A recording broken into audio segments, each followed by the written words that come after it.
为了治疗癌症，我把一根粗绳系在树上，打算用来吊死自己。而这看似离谱的治疗手段，却是我的主治医生告诉我的方法。上吊真的能治好我的癌症吗？对，等你吊死后，我会破开你的肚子，我再用箱中的5行之物放在你5脏之上。等你醒来，癌细胞对你就构不成威胁了。构不成威胁，你就用这些工具给我做手术？疯子啊！我怎么会鬼迷心窍，信你这个疯子的话？走吧，走吧，但你要想清楚，这可是你唯一活下去的机会，你的病可不能再拖了。不疯子，我就拿这只剩下3个月的命陪你疯一次，但如果你骗我，我做鬼也不会放过你的。我的低声怒吼听起来威胁感十足，可其实我自己却明白，这不过是绝望的哀嚎而已。体内的癌细胞已经转移了，3个月都是医生安慰的话语。照这样下去，1个月恐怕都已经支持不下去。而说起我为什么会相信杜疯子，故事还得从1天前说起。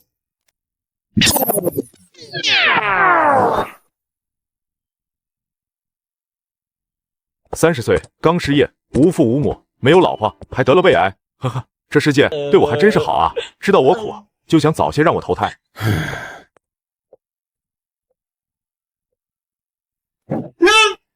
李小哥，要成仙不？想不想成仙？又是这老疯子，平日就坐在路边，嘴里神神叨叨的，每次见到一个人就要凑上去问人家一句要不要成仙。杜疯子，我今天心情不好，没空跟你玩。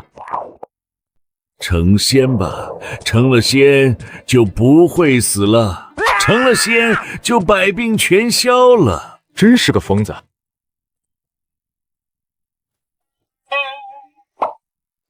真的不想死啊？为什么要这么对我？我说过，我今天心情不好，没空跟你闹，快滚吧！操，你个疯子！你快死了吧，喝点再谈。你不疯？我可从来没说过我是疯子。来，喝点吧，这可是纯高粱酒。我得了胃癌，不能喝酒了。那又怎么样？不喝酒能够让你多活1天吗？这话倒也对。好痛！我怎么会听这疯子的话？痛不痛？想活吗？想活就跟着我成仙。成仙了还怕这病不成？你果然还是一个疯子，带上你的烧鸡走吧，我要睡了。先别急着赶我走，要知道这可是你唯一的活命机会。成仙法？这是什么书？怎么全是古文？我说的仙，不是你看的那些神怪里那种道家有云识精气者半步入仙，脱身而死，返补归元，是为修仙。正所谓置之死地而后生，死其实才是真正的开始，有点类似邪修之王里的翁藏法，但又不一样。道家？哪里的道家？怎么会有这种道理？这你就别管了，你只要相信我能让你活命就可以了。怎么样，愿意吗？这么粗的金项链，他绝对不是乞丐。可他平日装疯卖傻干嘛？有什么目的？你要什么？这世界上没有免费的东西，你想要从我这得到什么？我要你帮我成仙的路，需要你先去探路，我跟在你后面，怎么样？这回答满意吧？给你1晚上的时间考虑，考虑好了，来我住的地方找我。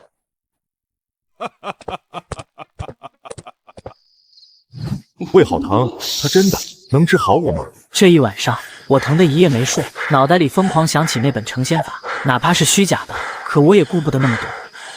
在第2天一早，我马上来到了杜疯子家。考虑好了，告诉我该怎么做才能活下去。好。今天什么都好，天气也好，时间也正好，一切都那么好，那么就看你自己的运气了。走吧，我带你活。要去哪？这里没有医院。去医院干嘛？咱们去殡仪馆。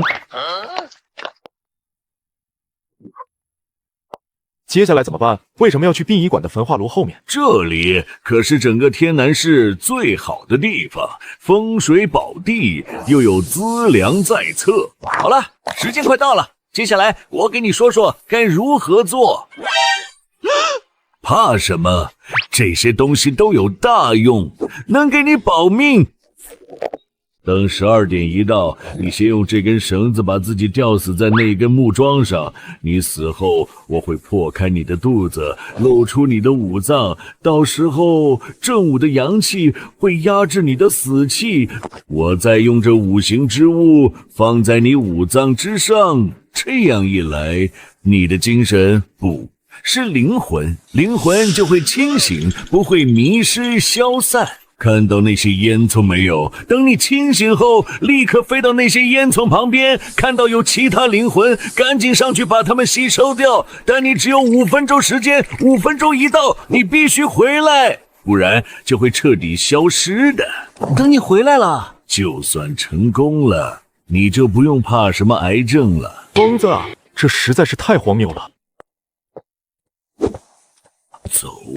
走吧，但你要想清楚，这可是你唯一活下去的机会。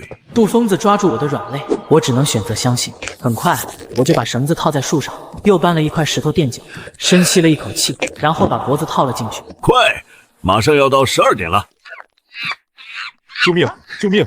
我快死了！我拼命想求救，可喉咙却发不出一点声音，手脚开始不由自主地胡乱挥舞，同时十分后悔，但已经晚了。3分钟后，我便彻底断了气。很好，死透了。希望这次能成功吧。再不成功，老道我也要活不久了。嘿！他每次做手术从不打麻药，可病人却从来不叫，甚至没有一丝痛觉，因为他是给尸体做手术，并打算让这些尸体起死回生。可他10几年来从未成功一次。然而在今天，我竟被他救活了。我在哪？我这是在空中。原来我已经死了，这就是我的灵魂吗？那杜疯子说的竟然是真的，这就代表着我可以活了。5分钟一到，你必须回来，不然就会彻底消失的。不好，时间不多了。我赶紧向前方殡仪馆的烟囱飘去，这才注意到，原本5颜6色的世界已经成了褪色的老照片一样，空中还不时飘落黑色灰烬，但我没空细想，因为烟囱周围同样飘着几个人影。这些就是别人的灵魂吗？我该怎么吸收呢？难不成上去咬？他怎么忽然没了？对了，杜疯子说过，一个人死后，他的灵魂只能存在很短的时间就会消失。也就是说，刚刚那老头是时间到了，我能存在这么久啊，应该是杜疯子对我做的某种特殊手段。想到这里，我彻底慌了起来，当即心下一横，对着前方那个年轻女子的灵魂就扑了过去。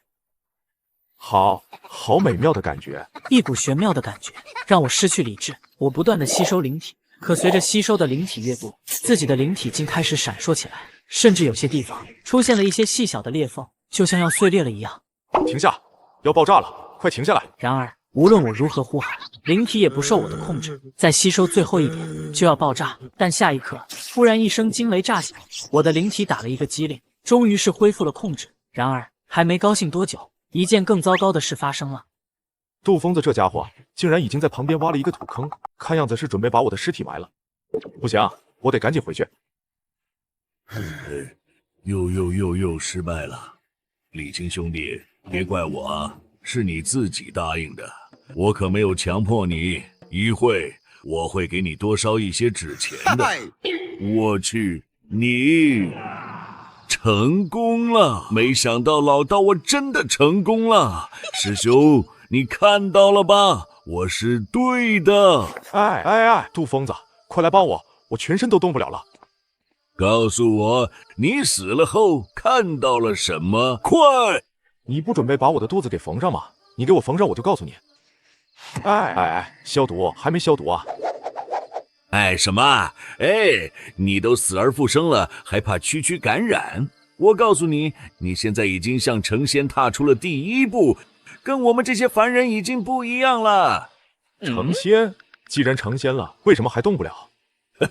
灵魂离体总会有异样，需要一些时间来重新适应肉体，这都是小事，几个时辰后就好了。杜疯子缝合得十分迅速，明显是练习了许多次。在我把灵魂所见所闻全都杜疯子后，自己也渐渐感知到了肉体的存在，花费了近2个小时的时间，才重新控制肉体。在杜疯子的搀扶下，我们又回到了家。接下来我该怎么办？你现在啊，灵魂和肉体经过一次分离，加上吸收了其他的灵体，灵魂已经超越了肉体。接下来你要先把灵魂扩展到极限，然后，对了，灵魂盈满后需要扩大圣气的强度，圣气就是说的是你的肉体。至于再接下来嘛，等你到了那个阶段再说吧。来，先吃菜喝酒，咱们庆祝庆祝。我怎么没了味觉了？说明你的身体还没恢复吧？你也知道，死了又活都成功了，失去味觉这些小事，要不了多久就可以恢复了。确实是小事，毕竟我活过来了，只是不知道胃癌到底好没好，不会接下来又会面临病死吧？你千万再不要去医院了，毕竟你的身体跟以往不同了，要是检查出什么麻烦就大了。啊，行，接下来这段日子，我会教你如何进行离魂，也就是今天我对你做的那些，等3个月后时机到来，就需要你帮我了。杜疯子离开后，我也躺在床上，精神极其疲惫，可我却一夜没睡。倒不是有什么心事，而是睡不着，因为身体似乎发生了极大的变化。这些变化让我无比疑惑。没有痛觉，没有味觉，甚至没有心跳，我现在还算是个人吗？呵呵，还是没味道，不过至少我还活着。死人了，估计是死了，还是别管这事。这不就是男子的魂体吗？但那手臂是怎么凭空出现的？怎么能直接把人的魂体从肉身里抓出来？而且他们好像都看不到。不好，有危险！谁？鬼？不是说这个世界没有鬼吗？那这是什么东西？它是泥浆组成的，这么弱，还来？怎么回来了？太奇怪了，得赶紧去找杜疯子，他应该知道。什么？你遇到鬼了？这不可能！人死后，精气神只能维持不久就会消失的。这世界上根本不可能有鬼存在，更别说还能攻击人的鬼了。说了你又不信，自己看。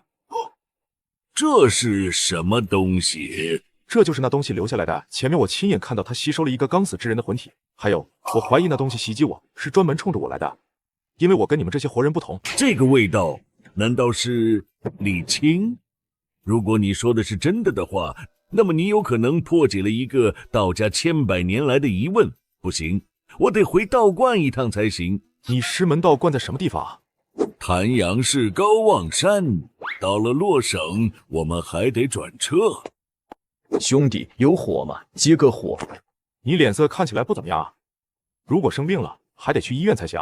没什么，就是几天没睡觉了。对了，你的脸色似乎也不怎么样了，看起来比我还糟糕，你才最好去看看医生。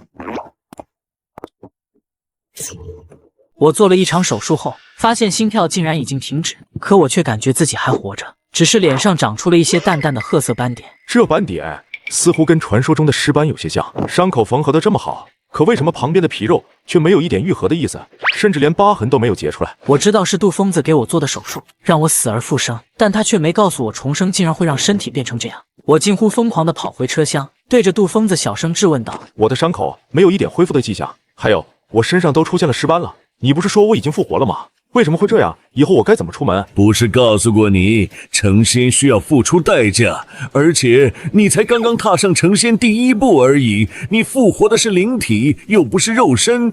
不过你也不用担心，只要你在肉身完全腐朽之前，能够让灵魂突破肉身圣气的限制，那么你的肉身自然而然就会恢复了。反正书上就是这样写的。说得轻松，我怕我的肉身等不到那一天就已经腐烂生蛆了。发生什么情况？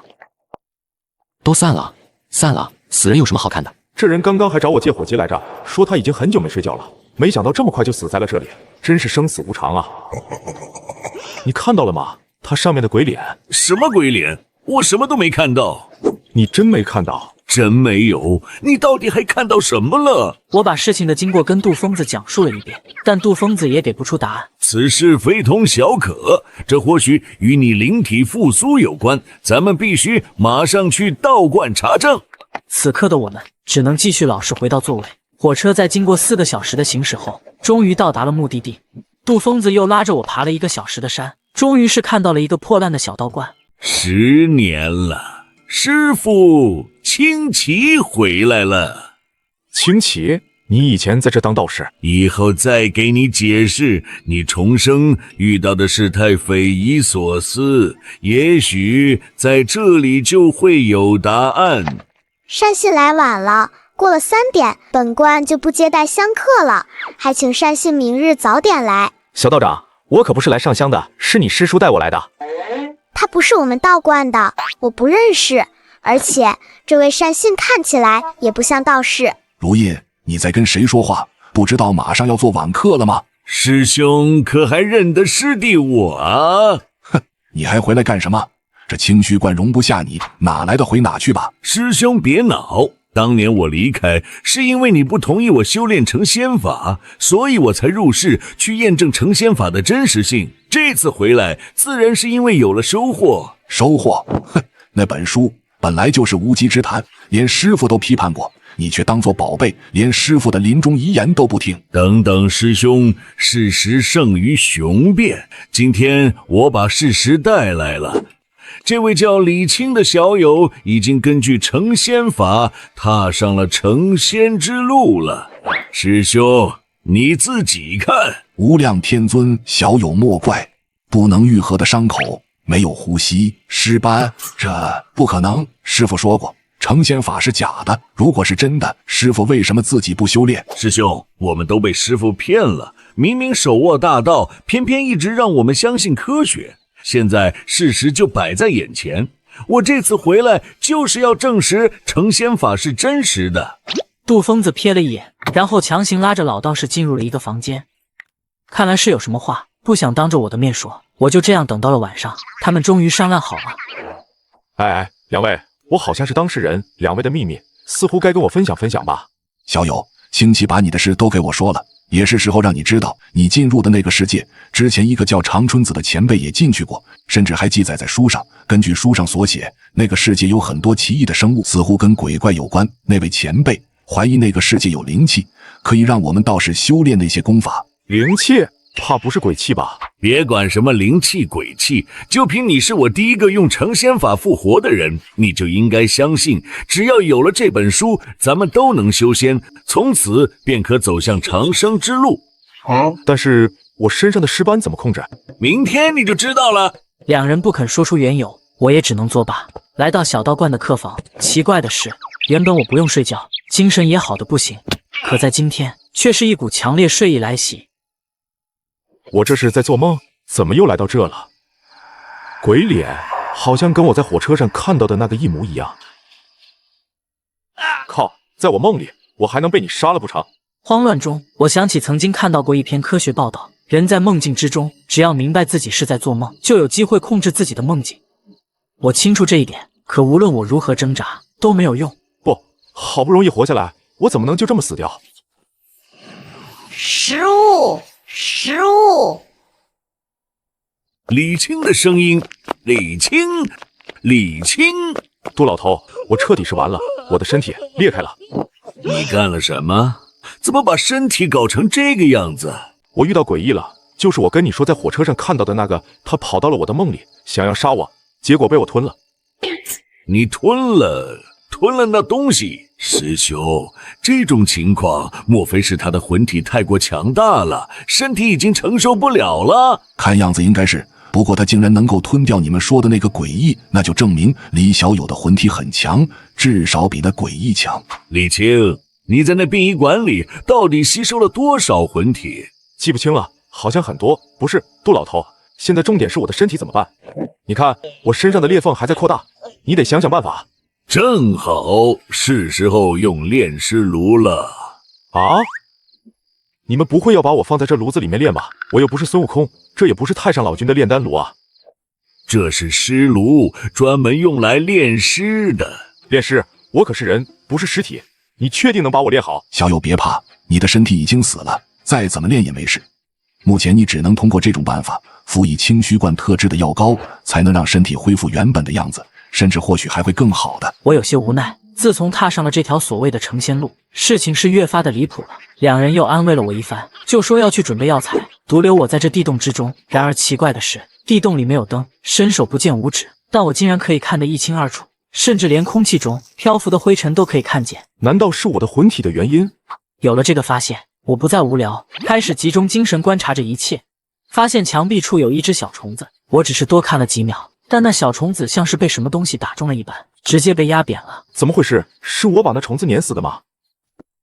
我成超人了，这是魂体的力量，那是不是意味着我能利用这种力量让自己站起来？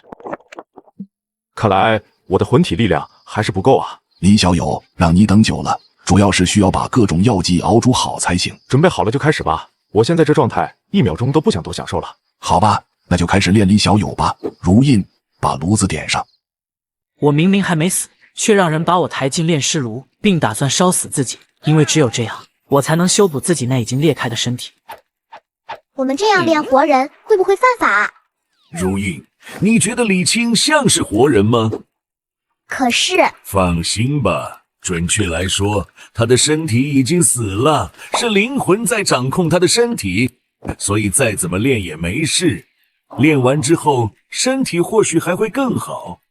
我越烧越旺，但我在炼尸炉中却感觉到十分清凉，因为焚烧之前，他们往我身上涂了一层黑色的药膏。正是这些药膏，让我察觉出有一股股凉气在往我血肉骨骼里钻，不断的在改造着自己的血肉。身上那些裂开的伤口，似乎都在愈合一样。伤口全都愈合了，而且我身上的尸斑也退散了。我兴奋不已，这就代表着我的身体正在活过来。可随着时间一点点过去，体表的药膏彻底融化，清凉感也渐渐变成了强烈的灼烧痛感。是痛感，我的身体真的好了，再也不用过活死人的日子了。然而，我的笑容并没有持续太久，因为痛苦越来越严重，到后面甚至觉得整个人都快着火了，身上每个细胞都在燃烧。杜疯子，杜老头，把火搞小点，我快被蒸熟了。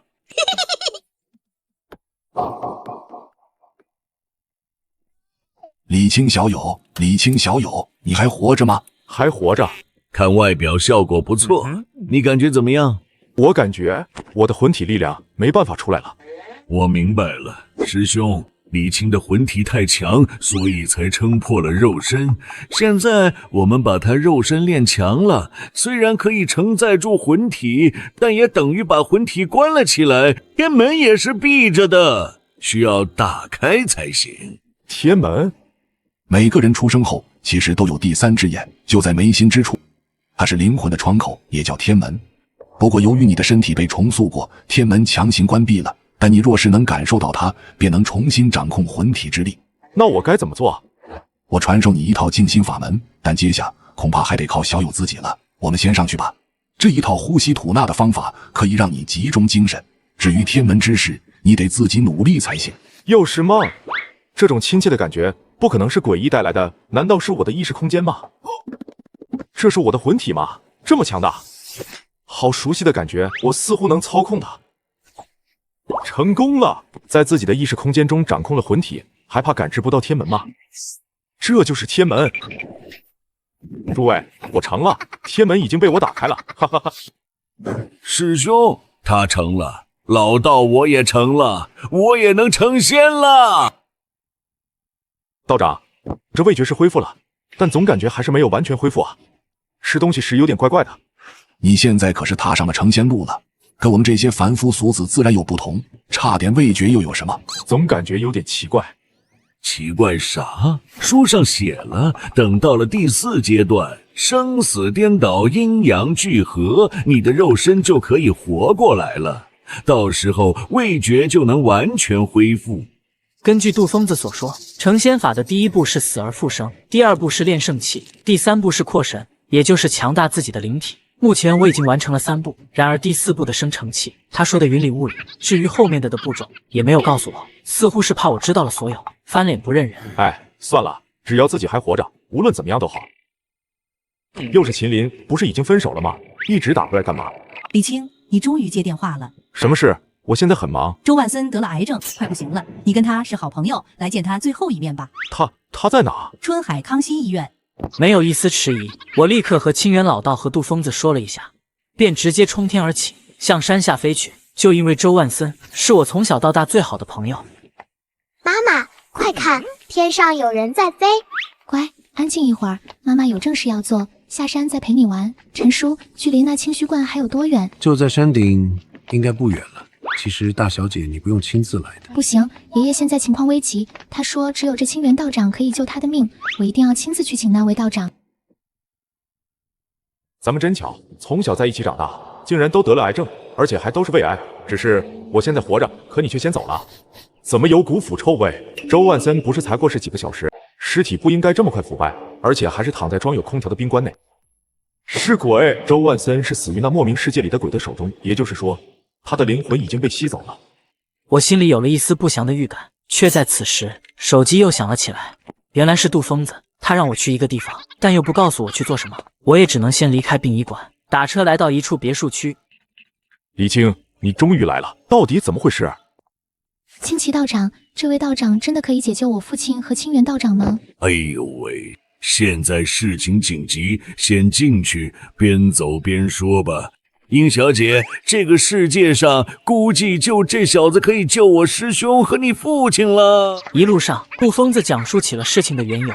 原来这两师兄弟是来赚取外快的。这位殷小姐的父亲跟清源老道认识，知道清源老道有一手绝妙的医术，所以在得了一种怪病后，就让自己女儿去清虚观求清源出手，而且愿意出大价钱。怪病？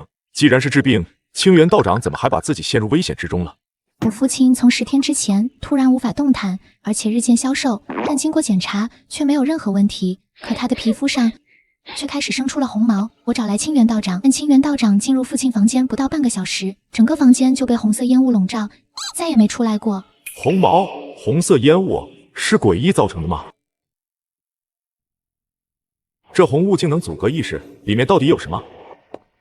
道长，这红雾一旦触碰到，就会被吸进入。刚刚家里好几人都消失了，还是先想想办法再进去吧。李青，怎么办？这是不是跟你遇到的那些东西有关系？别急，我有把握。你们退后，我自己进去看看。果然，还是上次进入的那神秘世界。不过，那鬼脸已经被我吸收了，我倒要看看这次谁在捣鬼。这是殷家的保镖。果不其然，没有灵魂了。你们谁报的警？殷小姐，没人报警，是这两位叫我们来的。两位，这里是我殷家的家事，还请不要插手。特别管理局，这里发生的事危害的国家安全，无关人等，还请撤离现场，不要妨碍我们。看来真是狱，怎么办？还能怎么办？记录封锁，等待自行消失就是了。我听局里统计科的透露，这段时间越发的频繁了。我在里面根本不清楚外面发生了什么，只是一味的寻找清奇和殷老爷子，但根本找不到。四周寂静无比，可下一刻，村子中央忽然传出瘆人的笑声，紧接着，最大的一棵树站了起来，伸出无数藤蔓向我袭来。什么鬼东西？什么鬼东西？咯，力气还真大。咯，吵死了！说的什么鸟语？你好香啊，让我吃一口吧。好香啊，真的好香啊！红雾好像散了。师兄，李青呢？他怎么没出来？他不是进去救你们了吗？是李小友救的我们，但我也不知道他在哪。他们不知道，我此刻还在那个诡异的小村庄里，呆呆站在原地，消化刚刚吞噬掉那数人的灵体后，对方残存的记忆。修士，这尼玛竟然是修士！这里根本不是什么诡异世界，就是一个异世界而已。在这异世界，生存着类似李修真小说里一样的修士，不过他们都很怪，修的都是一些恐怖诡谲的道法，以至于把世界都污染了，导致大部分修士都变成了诡异，而我却能吸收这群诡异的灵体，不仅能得到了一些记忆，甚至还从记忆之中学会了这个世界语言和文字。没想到吸收灵体好处这么多，我感觉自己灵体似乎又强大了一些。此刻没时间细想，我还要找到清源和殷老头。可我利用灵体之力在周围寻找了许久，却依然找不到。但就在我灵体之力即将耗尽之时，身体竟开始渐渐变得透明起来，好像是要回归自己的世界了。咦，看来撤掉灵体之力就是离开这个世界的办法。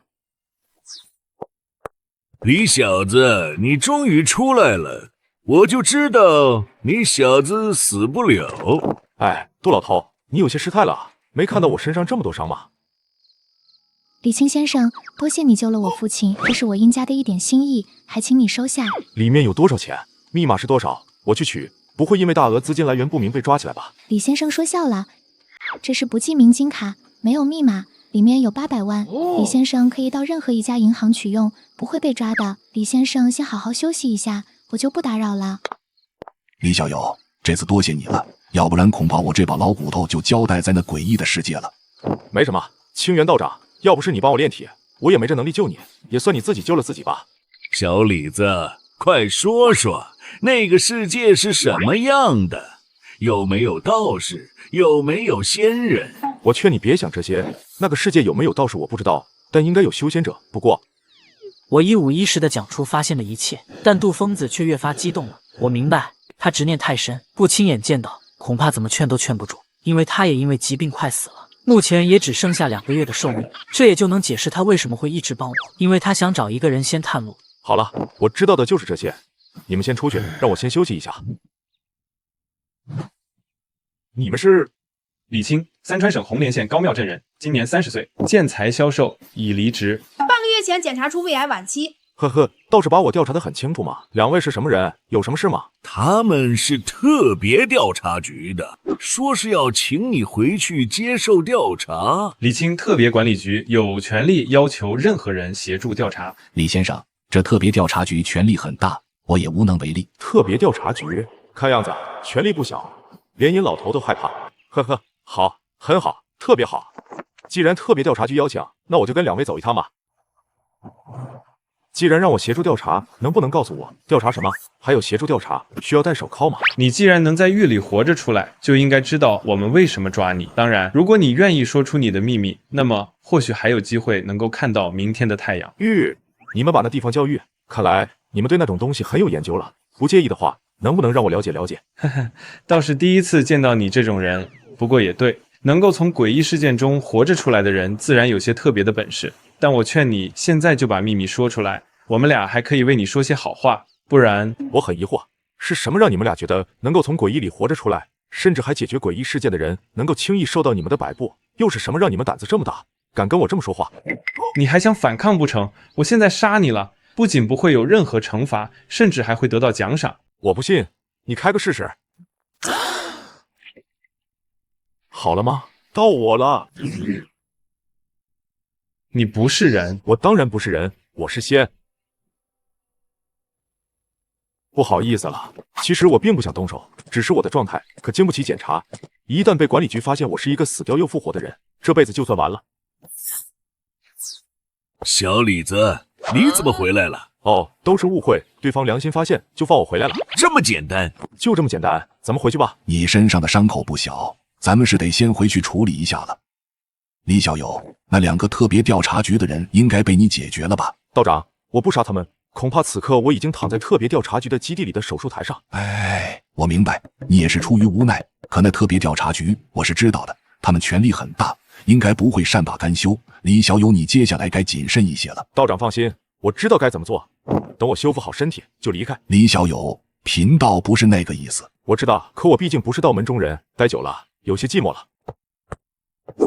等着吧，药拿来了。就这样，我练完身体后，知道是时候道别了，带上杜疯子，离开了清虚观，打了一辆出租车，正打算前往城里，可我却发现出租车似乎在往一条岔路驶去。哎，这里好像不是通往城里的路吧？小李子，看样子来者不善，你能搞定吗？别急，应该没事。要动手的话，他们已经开枪了。咱们先下车，看他们想干嘛。李先生，我是特别调查局的副局长宁高远，我没有恶意，只是想跟你谈一谈。好啊，你过来，我就跟你谈。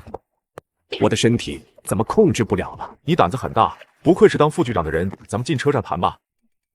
李先生这能力真是让人叹为观止啊！想必李先生也知道，如今那些东西出现越发频繁了，国家正需要李先生这样的奇人异士。不好意思，我这人懒，志向也不远大，对于做英雄也没什么兴趣。李先生，要是有一天你的朋友也被那种东西找到了，你怎么办？这2年越来越频繁了，根据推算，以这种速度，最多1-2年社会就得崩溃，受苦的还是老百姓啊！不必拿什么朋友来威胁我，我朋友不多，不过我可以答应跟国家合作，但我也有要求啊。1. 我要你们的资料。2. 我只负责有玉的事件。3. 你们得给钱。合作愉快，稍后我会派人专门为李先生对接的。谈妥后，宁高远就带着人撤离了，甚至没有留下任何人来看着。也就是说，对方很自信，不管我在哪都能够找到，而我们都没有踢死掉的那2个探员。看来，为了国家利益，那2人也就成了无足轻重的炮灰。我们去哪？回我老家，在那帮你成仙。小李子，够意思。李先生你好，我是宁副局长派来与你对接的陈月，局里已经为2位购买了1间软卧，还请2位跟我来。李先生，这是你要的资料。从第1件诡异事件起，所有明显特征的诡异事件都有记录。第1件诡异事件是从3年前出现的，到现在总共190件有记录的诡异事件，但今年竟然有140件，这么多，到底发生了什么？这些资料全是诡异事件的记录，以及各种科研人员乱七八糟的猜测。我丝毫不感兴趣，但随后我就看到了一条有用的信息。原来还有鬼气这一说，它可以让普通人拥有一些抵挡诡异袭击的能力。诡异局倒也不是全无作用。李先生，这手机请你收着，方便联系你。还有这张卡，里面有300万，是宁副局长为今天的事向你赔罪。我有些惊讶，没想到这宁高远诚意这么足，倒是让我有些不好意思。火车到站后，我和杜疯子便连夜回到红莲县。这里有一处60平的房子，是父母留给我的房产，我准备在这给杜疯子进行死亡仪式。可刚刚住下不到2天，陈月给的手机就响起来了。李先生玉出现了。以前你们遇到诡异事件是怎么解决的？我们用仪器测量诡异值，探员拿着灵气救人。如果遇到玉，就只能封锁，等它自动消失。最开始还是派人进去救，可从来没有人能从狱里活着出来。您是第1个。李先生，前天你让陈月告诉我，狱的那边是一个世界，还请告诉我那是一个怎么样的世界？我也是进去待了没多久，所以并不是太清楚。不过今天这正是一个机会，要不你跟我进去看看？李先生，你会保护我活着出来吗？你应该也清楚这东西的恐怖，所以我不能保证。好了，办正事吧。你让我来，是想救出里面的人吗？如果可以，请李先生救他们出来吧，能救多少是多少。当然，最重要的是探查清楚那个世界到底是什么样的，为什么会跟我们世界连接在一块。这2位是我们特别调查局最好的探员，申天利、赵洪博，他们会跟李先生一起进去帮助李先生。事情结束后，特别调查局会拿出500万奖励李先生。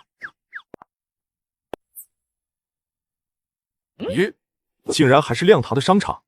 不对，怎么又来人了？你们是聚合商场的幸存者吗？商场发生了什么事？这里是什么地方？幸存者？哈哈，什么幸存者？我们是穿越者，这里是异世界，我们穿越了。兄弟，你们运气不错，竟然也跟着穿越过来了。这次的世界怎么有点奇怪啊？商场居然还没消失？难道是商场进入了这神秘世界了？李先生，接下来该怎么办？你们亮明身份，把所有幸存者召集起来。看来他们暂时还没有遇到危险，不过这个世界的恐怖可不是他们能够想象的。半个小时后，在手枪的加持下，大部分幸存者聚集到了1楼的大堂内。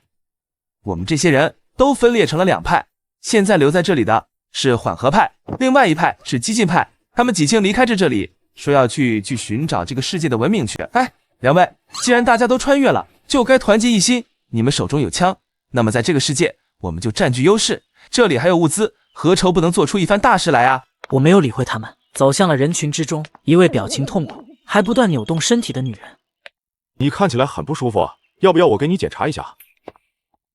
你想做什么？别以为你是当官的就可以乱来，这里可不是大华联邦了。我眉头一皱，知道有古怪，灵体之力瞬间展开，把所有人都压迫在地。腹部竟然生出了疙瘩，这些疙瘩上面还有恐怖的人脸，有的地方出现黑斑。我又检查了其他人。李先生，这些人竟然都被诡异力量侵蚀了。先生，你这么厉害，应该可以治疗我们吧？求求你了，我可不想变成怪物。在我撤掉灵体之力，所有人都拥了上来，现场顿时一片混乱。突然一声枪响，女子倒在地上。不好意思，这里不是天堂，而是地狱。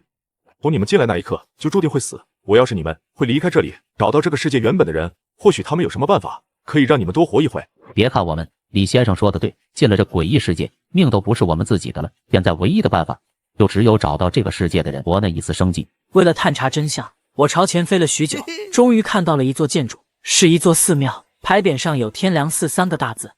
可连续敲击了数下，并没有人来开门，甚至灵体之力都被挡在了门外，无法身处其中。我并无恶意，也非怪我。有客前来，贵寺庙如此待客之道，就别怪我无礼了。黑魔极恶佛在上，施主竟然是全人。全人？后来我才知道，全人的意思就是肉身完整，没有发生异变之人。在这个世界，恐怕也只有我是全人了。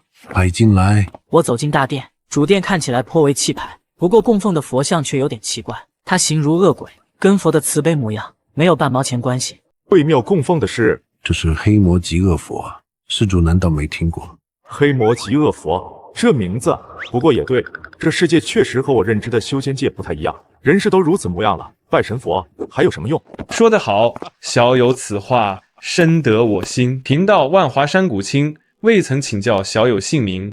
我叫李清。李清，好名字，清者自清，取纯正之意。没想到尔等异界之人取名竟然跟我等一样，讲究含义。更没想到小友此间话语说得如此之好。他知道我不是这个世界的人。异界之人，臭道士。你说他是异界之人？当然，非异界之人，怎么可能是全人？邪祟之力早已完全侵染人间界，除了异界，哪里还有清朗之地？今天上午，我不是给你说了吗？东南60里的黑木林里有空间异动，小友就是从那处而来的吧？呵呵，道长说的对，我确实是异界之人。这还是我第2次到这个世界，上一次刚刚到来就被人不人鬼不鬼的东西袭击，耗费了一些精力才灭杀掉。我说出上次杀那数人的事，并报出了那数人的名号刘吉光，没想到却让古清和老和尚激动起来。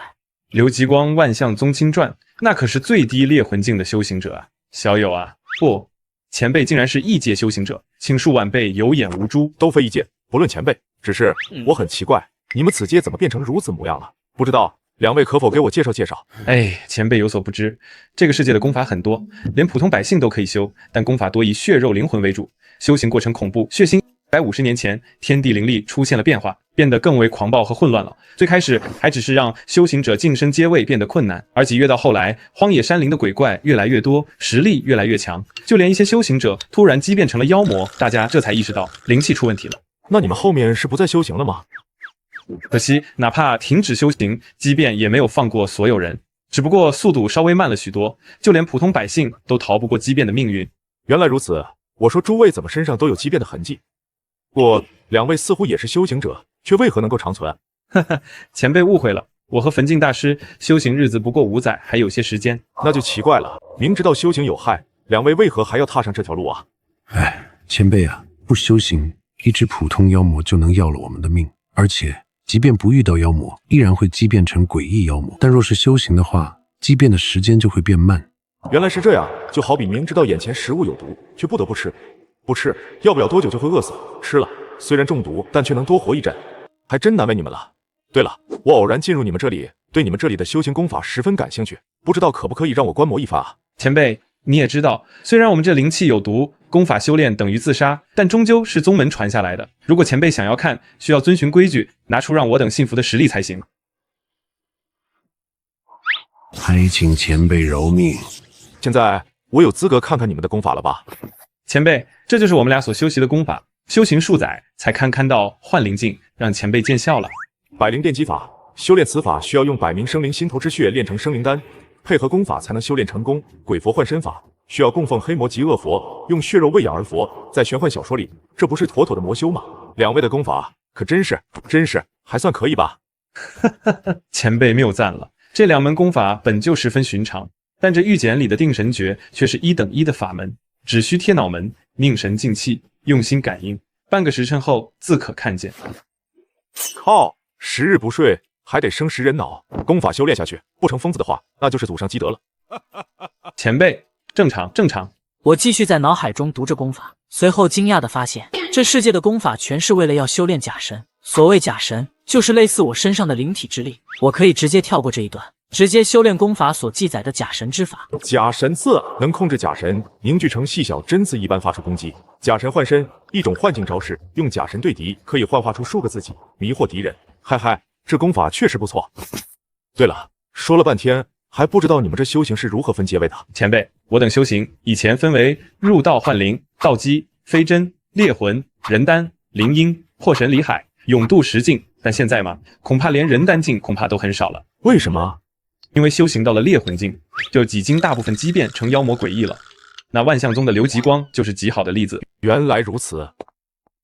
师傅，不好了，有一只腐尸鬼冲进了幻阵，正在四处乱撞，大门都快坚持不住了。这是个什么妖魔？是鸡尸魔，还好，并不难对付。不过这东西很蠢，怎么会闯到幻阵里来的？幻阵？这里有幻阵吗？这只是一个小幻阵，前辈修为如此之高，幻阵对前辈自然造不成影响。知道了缘由，我便对着鸡尸魔冲了过去。这玩意看着唬人，其实连个幻阵都破不了。很快，我便用灵体之力把妖魔杀死。随后，一缕微弱的魂体从鸡尸魔尸体上飘荡出来。可惜太弱了，这鸡尸魔白长了这么大的个子，魂体竟然连一个普通人都不如。两位，天良寺无忧了。那就多谢前辈了。对了，你们可知道这附近是否还有妖魔存在？我说的是实力强一些的，带我去，我帮你们解决。好不容易到了这个世界，我自然想好好吸收一番，早日把自己的灵体升到极限。前辈，我们俩选在这里，就是因为这里妖魔诡异较少，相对安全一些。那你们如何修炼啊？据我所知，无论在哪，修炼都是需要资源的。别告诉我，你们俩闭门造车，就成就了今天的境界。前辈勿恼，距离此地130里外有一座黑巫山，那里有一处集市，是我们炼州还残存的低阶修士交流的场所。当然，还可以交易一些修炼资源。前辈如果不嫌弃，我可带前辈前去。集市有意思，好啊，我们立刻出发。这只是一座山，难道又是幻阵吗？前辈稍等，这是集市的防御法阵，并非幻阵，需要用灵力开启。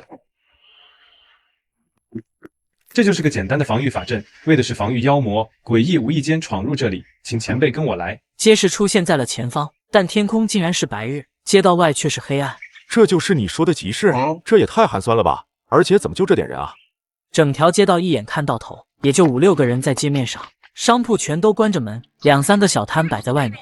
前辈，还没到时间呢，一般再等1个时辰左右就有人了。至于寒酸嘛，嘿嘿，来这的大部分都是低阶修士，所以比较节俭。古青带我逛着小摊，里面却只有一些没用的东西，我顿时没了兴趣，只能百无聊赖地等着。1个时辰后，集市入口闪烁起阵阵光华，短短10分钟不到，就涌进了30多人，终于热闹起来。靠，群魔乱舞啊！这个3条腿，这个大小双头，这世界的修士还真奇特，不知道的恐怕还以为到了什么怪物窝子里了。前辈，这位是明远洞洞主铜杖，也是这集市的发起人。道友，在下铜杖，听闻道友来自异界，此事可否属实啊？道友请随我在我的店里一谈。谈什么？我还想逛逛这集市呢。道友，这可是关系到贵界的事，你就不想知道？而且这里售卖的都是些低阶法器，如果道友喜欢，我有几件中阶法器可以送给道友。行，带路吧。道友，可否说说你是如何到我们这世界的吗？铜洞主，你不是说有法器送吗？你这黑袋子不错啊。嘿嘿，道友，这空间袋可是贫道9死1生得来的，不能给。这玲珑环也不错了，可大可小，而且简易无比，用来困敌可是绝好的法器。行，多谢洞主了。对了，听洞主的意思，似乎以前见过异界来人。见过，而且就在半年前在万延州，只是可惜那人不过是个凡人，我从妖魔手中救下了他，已经晚了，他被妖魔重伤，没停几日就死了。原来如此。还有，刚刚道友说有关于我之世界的事，不知是何事啊？此事甚大，贫道也是偶然从一些前辈口中得知的，真假我也不敢判定。而且为了此消息，贫道可是付出了极大的代价的。铜洞主，我这人比较直，不喜欢弯弯绕，你要什么可以明说。听古道友说，道友你实力不俗，就连猎魂境的诡异都不是道友的对手，所以我想请道友帮贫道一忙。贫道偶然发现一处灵石矿，可惜其中有数头妖魔徘徊，还有诡异阻路，所以想请道友援手。哎，你早说嘛，我答应了，这不就来了吗？还不用自己去找，还有帮手，就可以吸收那些妖魔诡异的魂魄，何乐而不为呢？太好了，有道友出手，此事必定手到擒来。灵石矿到手，我一定分给道友一大笔。条件说完了，继续说正事。道友，此事真假我也是听前辈所说，需要你自行政辩。1月前，我受邀前往白云宫听道，宗门太上是位破神境真人，上真提到了一事，也就是道友所在的世界。其也，道友的世界为小界，此小界正在被我之大界吞噬，融合不出3年就将并入此界。到时候天地可能有短暂生机浮现，让我等修士做好准备，争取那一线生机。融合，我马上意识到了事情的严重性。最开始我还以为是这个世界漏了，所以才会出现空间通道，才会有那些诡异出现。但没想到却是这种结果，自己的世界要被吞了，到时候整个蓝星就会被这个世界吞噬，恐怕大部分人都得死。毕竟这个世界如今这鬼样，跟地狱也没什么区别了。白云宫在哪？带我去一趟。道友，白云宫距离此地极远，飞行都得10日时间，不如还是先解决那灵矿之事吧。等灵石矿到手，我定然亲自带道友前去。我有一兄，正是白云宫内的弟子，有熟人介绍，也好办事，不是吗？那行，什么时候出发？等天亮吧。此时夜深，多有不便。现在就走？等什么天亮啊？都是有修为在身，害怕看不清道路吗？很快，在我的催促下，铜杖就带着10余位修士和我离开了集市，向那处灵石矿赶去。李道友，你刚刚可真是厉害啊！那么多黑死狼，你竟然一下就搞定了。要不是你出手，恐怕我们今天就得出现伤亡了。呵呵，我对妖魔之类的深恶痛绝，这都是应该做的。马德，这些小妖魔怎么没有灵魂啊？对了，童道友，这些黑死狼似乎跟其他妖魔有些不同啊。李道友慧眼如炬，这黑死狼是断宗的造物，应是被灵气侵蚀才变成如此模样的。原来如此，他们相当于是机关造物，也就是说，这座山就是灵石矿啊。正是这里。灵石矿就在这山腹之中，接下来就得靠李道友。各位，时间不早了，该干活了。布阵，布置了这阵法，就无人察觉我们开采此灵石矿了。李道友，你跟在我身后，洞内还有妖魔，我先打头阵，道友你伺机而动就可以了。我点头答应，随后便跟着铜杖和一个叫鬼书生的修士进入石洞。但没多久就遇到了岔路，至此分为了左中右3条。道友，我们先前探过，这3条矿洞都是真的。里面都有妖魔，不过中间这条矿洞里面却是一位诡异，应该是驻守在此的断宗弟子激变而来。此诡异最为厉害，需要你出手才行。至于其他2条的妖魔，我和鬼书生料理了便是。既然拿了好处，我岂能偷懒？不用多说，什么妖魔诡异，我都会出手。既然这诡异最厉害，我们就先解决他。道友带路吧。那诡异在棺材里面吗？应该是。小心，这烟雾有毒。道友，别离开阵法，这烟雾一旦接触身体，便会当场暴毙而亡。这么麻烦干嘛？这黑雾是棺材里那诡异放出来的？对，打破那棺材，让那鬼东西本体现身，要不然这黑雾团会没完没了的。解决了，下一个。这诡异的魂体很不错，让灵体之力增长了不少。我的实力好像更强了。我愈发欣喜，赶忙让2人带路，解决掉矿洞里的一切威胁，便让低阶修士进入矿洞。时间一点点的过去，第一批灵石被开采出来，铜杖分给了我1/3，但我却对这些灵石丝毫不感兴趣。还要挖吗？童道友，什么时候才能带我去白云宫？再挖一次。李道友，矿中应该还有一些，明日上午我必定带你去往白云宫。好吧，明日一早你必须带我前去，要不然你可别怪我不讲情面。我的话刚说完，表情变得惊愕起来，莫大的威压笼罩着，让我没有丝毫的反抗之力。放心，李道友，我一定。铜杖话还没说完，我竟然消失在这个世界，怎么回事？我怎么回来了？谁？不许动！李先生，你回来了。这是聚合商场的位置。是啊，你进去后仅仅过了5个小时，聚合商场就突然不见了。我们还录制了视频。难道是真的？什么真的？李先生，你在里面看到了什么？是不是那个神秘的世界？宁副局长，恐怕这是严重了，还是叫你们特别调查局局长来吧。这事你怕是担当不起了。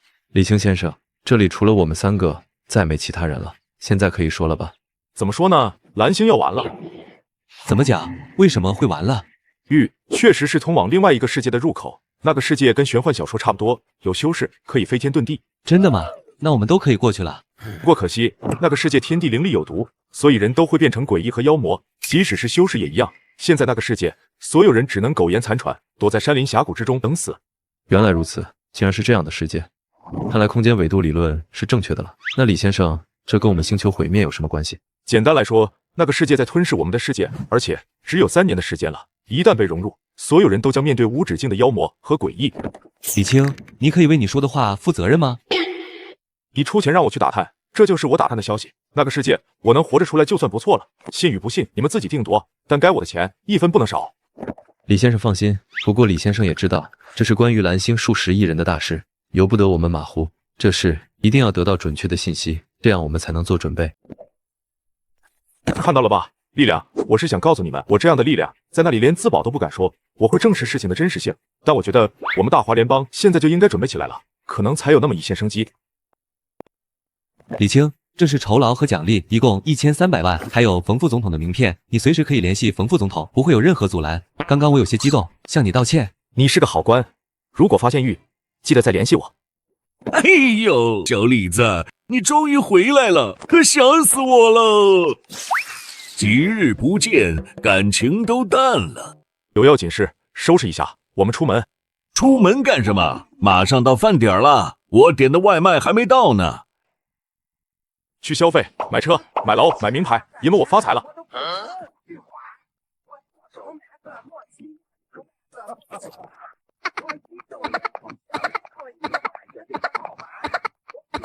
小李子，有钱了也不是你这么花的吧？买几双袜子花几千，又不是黄金做的。还有这劳伦斯全影，油耗高不说，以后维修起来又贵，连保险都得10几万。好了，老头，这钱来的容易，花起来也就容易了。还有，这钱要不了多久就没用了。什么意思？我一边开车，把世界被融合的事说了出来。这事我得告诉师兄一声。我劝你还是别打，这事暂时越少人知道越好，以免引起不必要的麻烦。等到时候，我自然会照顾他的。身份证、驾照。杜疯子，抱头蹲下！该死！说，谁指使你们来杀我的？为什么要杀我？竟然服毒！谁会动用死尸杀我？哎呦喂，小李子，我中弹了，快救我！子弹擦破了一点皮，可惜了我刚买的车，也不知道保险会不会报啊。李先生，你没事吧？没事，你给我查到这些人背后的指使者，我倒要看看出动死尸杀我到底是什么人。放心，李先生很快就会给你答案。由于受了枪伤，我只能带着杜疯子准备去一趟清虚观，只有清虚观可以修复我的肉身。老头，我这身体实在有些弱了，有没有什么方法能够增强一些啊？李青，半月后就帮我入仙路吧。李青这是怎么了？这才多久，肉身就被搞成这样了？那药膏调配十分麻烦，有一种药材很不好找，你还是让它稳着点吧。什么药材不好找？我让特别调查局去找。肉精，心头肉提炼之后的精华，有助于血肉的恢复，不过需要人的，而且需要青壮年的。以前那些是我师父和我搜罗了许多年才得到的。原来如此，这是简单，交给特别调查局便是，道长只管炼制就行了。等我踏入第4阶段，就可以反哺肉身，到时候肉身就没那么容易坏了。我的身体恢复后，便和杜疯子回了红莲县。第二天刚起床，宁高远和陈月2人就来了。调查结果出来了，是倭国的特种部队，他们从东南亚非法入境，枪支是随身携带的。倭国？那为什么会来杀我？还有，他们怎么知道我的？还知道我的行程？特别调查局一个探员是倭国的卧底，他把你的事上报给了倭国，还通过内网了解到了你的行踪。也就是说，我的一举一动现在都被你们特别调查局监控着。李青，你要明白，我们这也是为了国家现在的情况。别说了，我告诉你，副局长，我不喜欢被人监视。要是再有这种事，你们别想从我这得到那个世界的任何消息。李青，你也不必气愤，国家部门做事一手是这样的，他们不喜欢有人或者是脱离掌控。我知道，我也就是说说而已。对了，你昨天说要提前修炼成仙法，这是为什么？杜疯子没有说话，只是一味的让我跟着他学习，准备接下来为他进行开肠破肚。后面我才知道，他之所以要提前1个月，是因为他预感到自己身体快不行了，随时可能死亡。终于到了1个月后，杜疯子选定的日子到了，我们到了红莲县殡仪馆后面，在田边长着一棵橘子树。老头，你真准备好了吗？这一去可关乎生死，不是闹着玩的。记得当初你修炼的时候，那可是又哭又闹，但却丝毫没有退缩过的。怎么今天却劝起我来了？我已经决定好了，要是运气不好死掉，那也是我的命数。行，那就都听你的。这有棵橘子树，正好合适上吊。行，那就都听你的。这有棵橘子树，正好合适上吊。小李子，流程都熟悉了吧？还有那位五行物品都得摆放准确才行。放心，烂熟于心了。千万记住，一定要确定我真的死了才进行。还有，手脚麻利点。别墨迹了，快开始。杜疯子整个人就吊在了树上，最开始很平静，但随后的窒息感让他不由自主地挣扎起来。这一刻，杜疯子应该几经后悔了，就跟我当初一样，死亡来临的时候，谁也不能坦然面对。直到他彻底安静，我才取下了尸体，做起了当初他给我做的手术。希望你能挺过来吧。这么简单？杜疯子，老头子，这边！见情况不对，我赶紧大声呼喊，然后还用灵体之力去触碰，想要引导其回来，但可惜我只能用灵体之力看到那个世界，却终究无法触碰。时间一点点的过去，杜疯子距离他尸体越来越远，再这样下去，他再也活不过来了。那是什么？杜老头，你快醒过来！我不明白这具手到底是什么，可没时间细想。我不断摇晃着杜疯子的尸体，想要唤醒他。他的灵体也仿佛感应到了一般，正往本体的方向缓慢飘来。太好了，真是太好了！然而，没等我高兴多久，却看见一件糟糕的事：杜疯子没有苏醒，反而腹部着了火。这就是成仙法的局限性，魂魄离体只有5分钟时间，但现在早已超过5分钟，这具肉身已经不能再用了。杜疯子，你再撑啊！我待在原地，想不出任何办法，却想到一件事。他之前说过要给我换个身体，既然身体能换，那就给杜疯子换一个。老头，你给我请住！现在只有这一个办法了，我给你换个身体，不行我真没辙了。唉，真可怜，8、9岁的年纪就走了。你要干什么？这里不能。怎么就一具尸体，还是个小孩？来不及了，就是你吧，老头，时间来不及了，只找到一具小孩的尸体，不过也是个男的，你就凑合着用。我重新开始做起了手术，直到男孩的魂魄离体，随后消失。我马上用灵体之力包裹住杜疯子的魂体，小心翼翼地融入了小男孩的脑袋之中。可又等了10分钟，依旧没有任何的反应。老头，你不会就这样走了吧？小李子，救我！哈哈，大爷，我成了。不对，我声音怎么成这样了？还有我的身体怎么在那边？小李子，你怎么搞的？我怎么变成了小孩了？哎，小李子，我这怎么办？这一路上，杜疯子给我讲述他的经历。原来他在回归的途中，突然就发现自己陷入了一片黑暗，完全就分不清了方向。到后来发现有一点光在黑暗之中浮现，所以才不由自主地向那点光靠近。我猜想，那点光可能就是那只巨手。只是我很奇怪，当初我为何没有遇到？老头，能复活就不错了，而且这身体可比你那块腐朽的肉身要好了不知道多少。看，长得多喜庆啊！李先生，杜先生的尸体已经安葬好了，我在公墓特意为他找了一个好位置，还请节哀。咦，这孩子是李先生的侄子吗？长得真喜庆。这是杜先生的孙子，从小得了罕见病，全身瘫痪，父亲也死了，母亲也跑了，所以我见他可怜，就带回来养几天。小子，你会不会说话？我 TMD 怎么成了孙子了？道爷，我虽然修道，但也会骂人的。他这一开口，把陈月吓了一大跳，也明白了大概。接下来的2天，杜疯子依旧没有恢复身体的控制，但需要等待清源老道把特殊药膏重新炼制完成。他回一趟清虚观，进一次炼炉，应该就可以控制这副小孩肉身了。可我没空陪他等下去。3天后，我和陈月离开了红莲县，因为陈月得到消息，说东南有一跟大华联邦接壤的小国境内出现了明显的域。李先生，缅国境内出现了明显的域，莫干小镇都被完全笼罩，而且还在不断扩大。我们的人派遣了调查局探员赶过去。李青，注意安全，境外我们不好插手。当然，大华的律法也管不了境外的国家。我脸上露出了笑容，冯如海意思是让我放手去干，就算掀起再大的风浪，那也无所谓。说起来，我还是第一次出国。缅国是国际有名的罪恶之地，布满了网络诈骗的基地，大华老百姓深受其害。而出事的莫干小镇却距离边界还有一段距离，我需要一个向导才能到达。嚯，招牌上竟然都是华文，不知道的还以为在国内呢。你也是来淘金的？淘金？不，我想去莫干小镇办事情，没想到这边导航一片空白，想找个向导。那好啊，我这边多的是向导，你等着，我马上给你联系。看在我们都是华人的份上，我只收你100华币做介绍费。那行，我就省得麻烦了。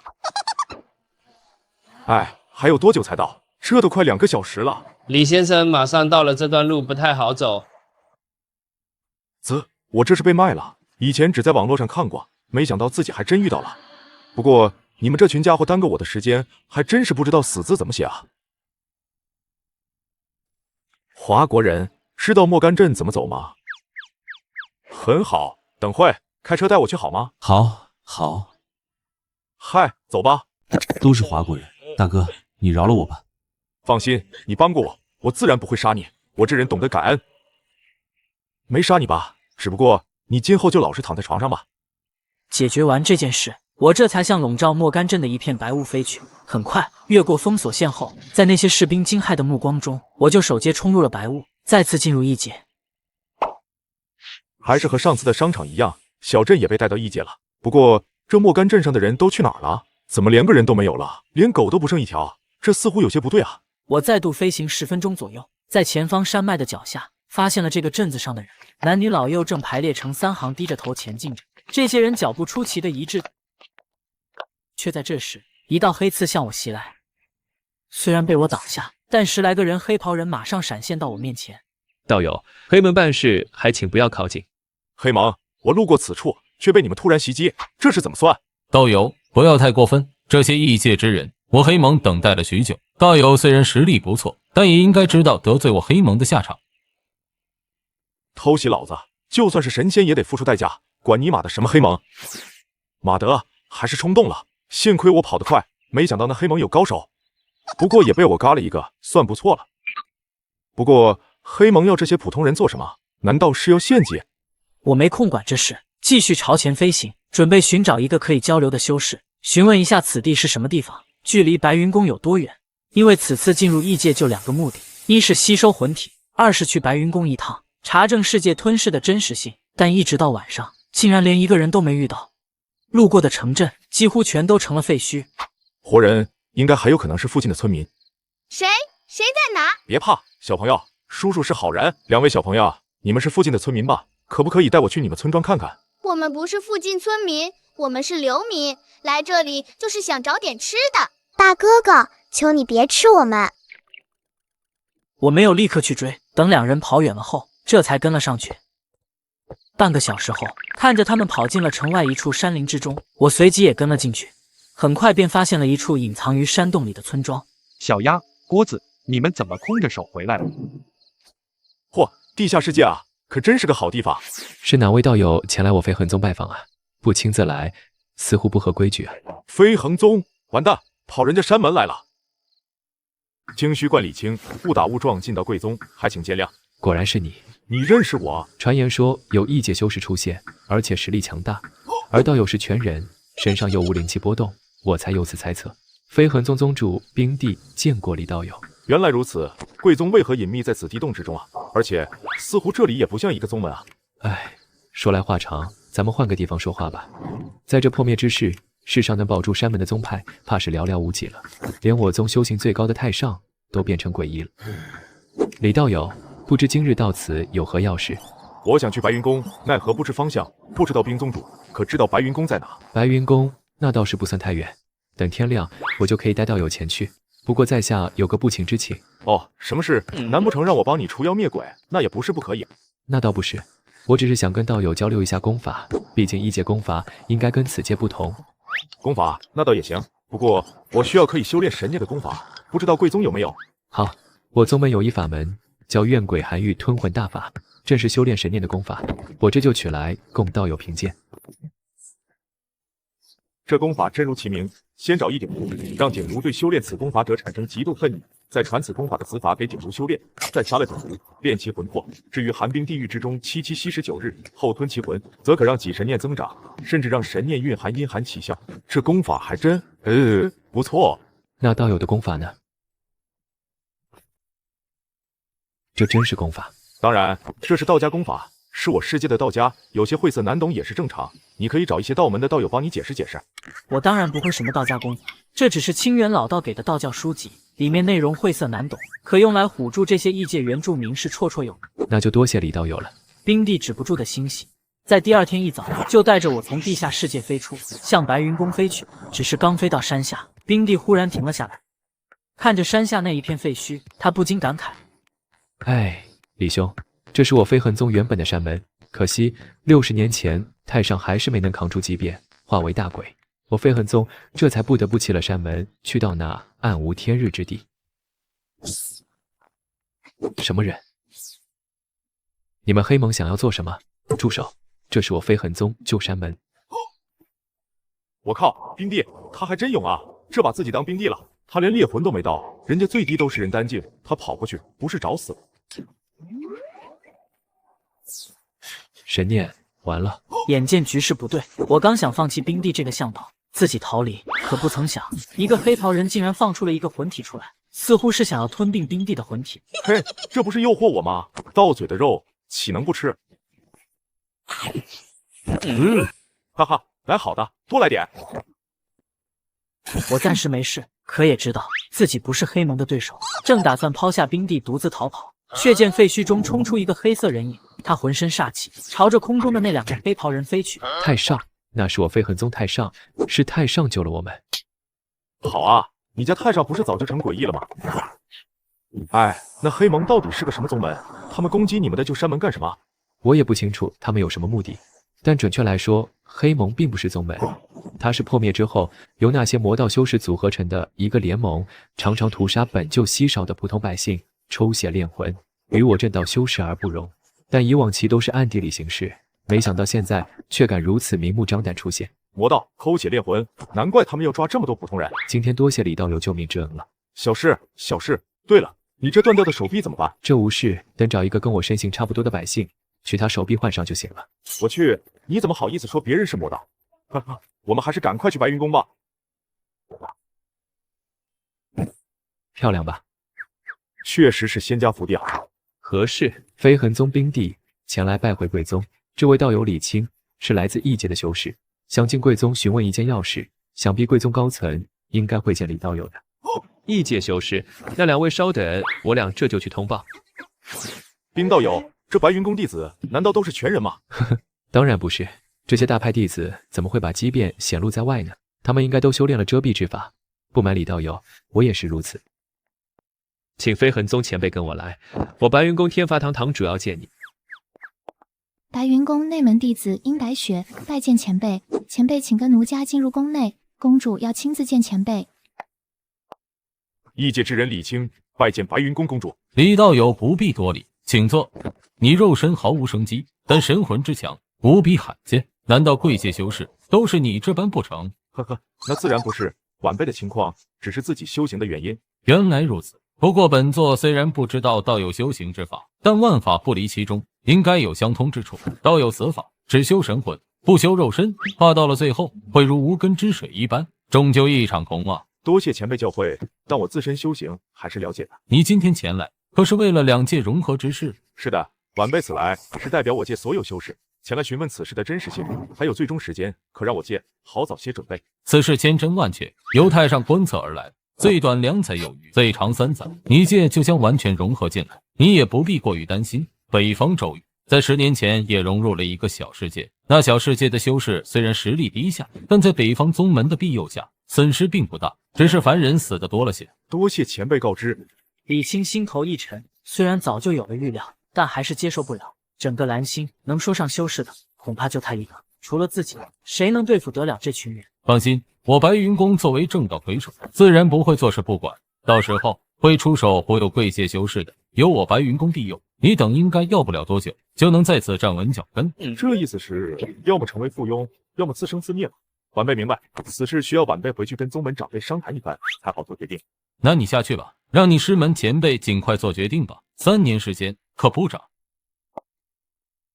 其神魂之力竟然如此神奇，不受灵毒侵害，还可防护肉身。只可惜这天地之毒，等融合进来，才能领教其真正的威力。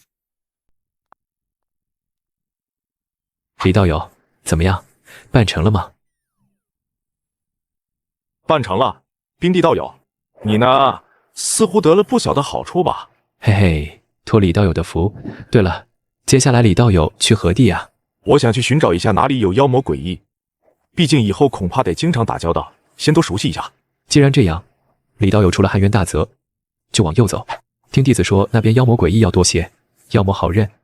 至于诡异嘛，我这有一法器，为变鬼盘，白光则诡异实力在猎魂之下，红光则在其上。黑光，道友赶紧跑就是了。此物竟然如此神奇，那就多谢冰道友了。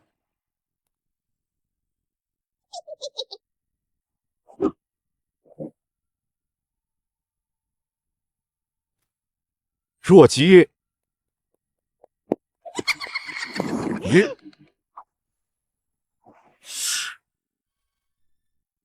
想吃我？不好意思，我就是来吃你的。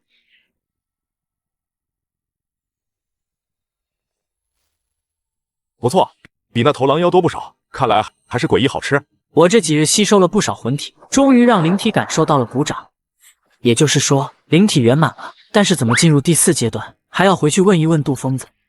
于是我马上撤掉灵体之力，再次睁眼时就出现在了现实世界的巨坑之中。这次应该是莫干镇的遗址了。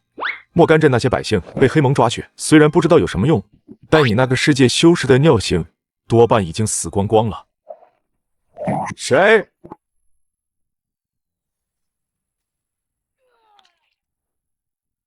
偷袭了我，还想跑？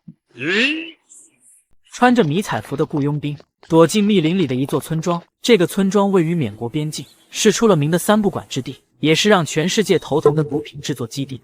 居然躲到这儿，也好，待你们上路后，连带着这害人的东西也全部清除。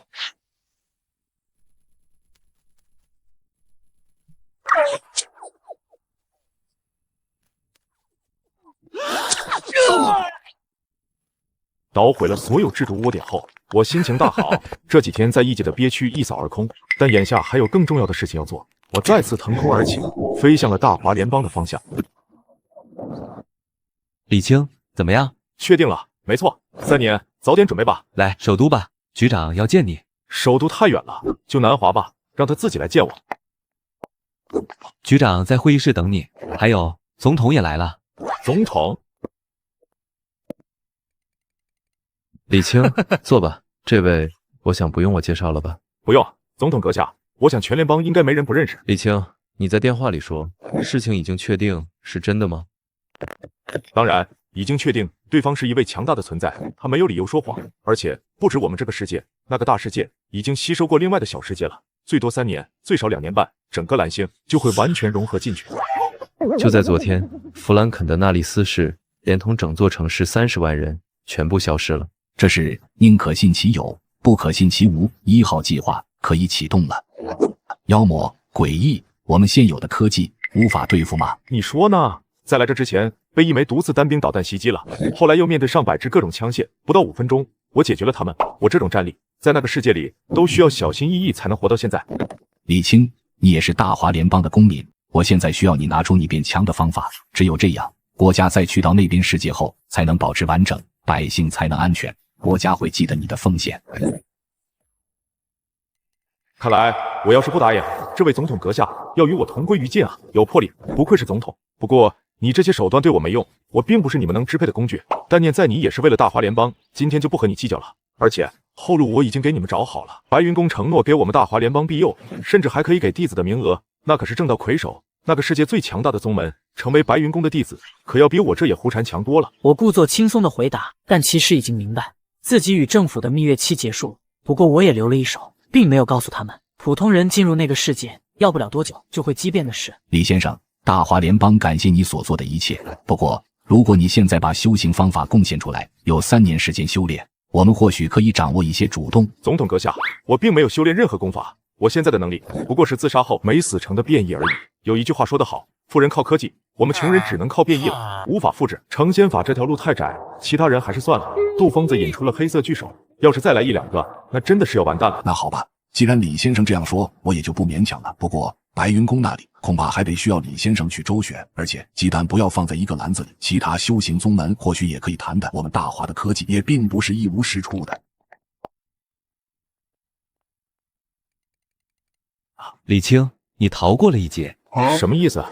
他们启动了1号计划，所以我想跟你合作。1号计划具体内容是什么？这暂时不能告诉你，不过你只要记住，人不能看表面，跟我合作才是最正确的。在适当的机会，我会告诉你一切的。似乎那1号计划对他或者对我并不是个好计划。李青，特别调查局并不是你想象的那么简单。哼，不简单又如何？个体的强大才是真正的强大。我并没有答应宁高远，但也没有明确拒绝。这事告一段落，我连夜飞往了清虚观，因为杜疯子跑过去了。怎么回事？哎呦，李小友，你终于来了！师弟他在炼尸炉里哀嚎了1天1夜了，但那药膏他根本无法吸收，也无法控制身体，你快想想办法！我看看怎么回事。见此情况，我马上用灵体之力侵入炉子里。杜疯子的身体已经被一层黑乎乎的药膏包裹，但并没有被吸收多少。我赶紧把药膏分解，其药效全都打进杜疯子的体内，这才让他的哀嚎停止。是小李子回来了吗？是我。你也不怕把自己练死？嘿嘿，我这不是怕你回不来了吗？所以想早点恢复对身体的控制，好去异界救你。那我还得多谢你了，你慢慢享受吧，我要去睡一觉了。